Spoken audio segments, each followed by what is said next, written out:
Hello বন্ধুরা, সবাইকে আমার চ্যানেলে স্বাগতম। আজকে আমি রান্না করব জাপানি রুই মাছ আলু দিয়ে ঝোল। চলুন ভিডিওটি শুরু করি।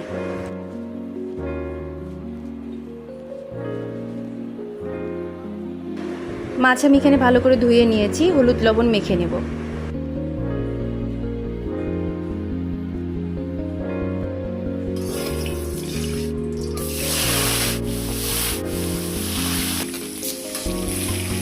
মাছগুলো আমি লাল লাল করে ভেজে নিব।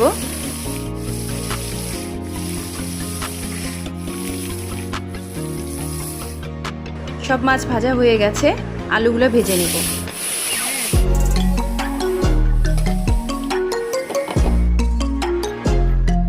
সামান্য তেল দিয়ে দিলাম, সাদা জিরা সম্বার দিলাম, তেজপাতা দিলাম, কাটা পেঁয়াজ আর কাঁচামরিচ কয়েকটা দিলাম,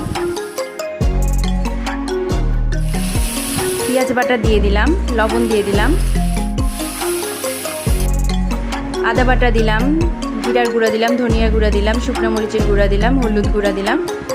সামান্য জল দিয়ে কষিয়ে নিব। ভাজা আলুটা দিয়ে মশলাটা আমি কষাবো।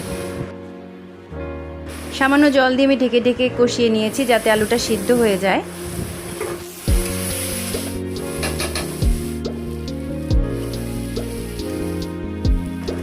এখন ঝোলের জন্য জল দিয়ে দিলাম। বেশ খানিকটা জল দিয়েছি কারণ মাছের ঝোল রাখবো।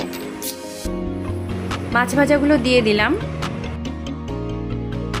রান্না প্রায় শেষ, তাই সামান্য চিনি আর গরম মশলার গুঁড়া দিয়ে দিলাম।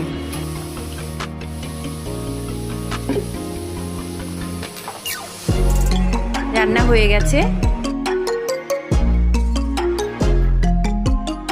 জাপানি রুই মাছের ঝোল আলু দিয়ে কেমন লাগলো কমেন্টসে জানাবেন। ভিডিওটি ভালো লাগলে লাইক করে দিবেন, সাবস্ক্রাইব করে পাশে থাকবেন। ধন্যবাদ।